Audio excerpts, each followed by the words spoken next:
নমস্কার বন্ধুরা, রাধারানী কিচেনে আপনাদের সকলকে স্বাগত। আজ অক্ষয় তৃতীয়া। আজ আপনাদের সকলকে অনেক শুভেচ্ছা।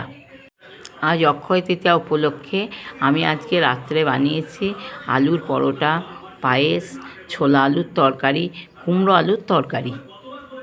এবার আমি আলুর পরোটাটা কিভাবে বানিয়েছি সেটা দেখে নিন। আলু সেদ্ধ করে ভালোভাবে মেখে নিয়ে ওর মধ্যে ভাজা মশলা, আদা কাঁচা লঙ্কা বাটা, চিনি, নুন সব দিয়ে আলুর পুরটা ভালোভাবে রেডি করে নিয়েছি। এরপরে আটার মধ্যে ভালোভাবে ময়ান দিয়ে মেখে নিয়ে বাটি আকারে গড়ে নিয়ে তার মধ্যে আলুর পুরটা ভরে নিয়ে বেলে নিতে হবে। আমি গাওয়া ঘি দিয়ে ভেজেছি, আপনারা পারলে সাদা তেল দিয়েও ভাজতে পারেন।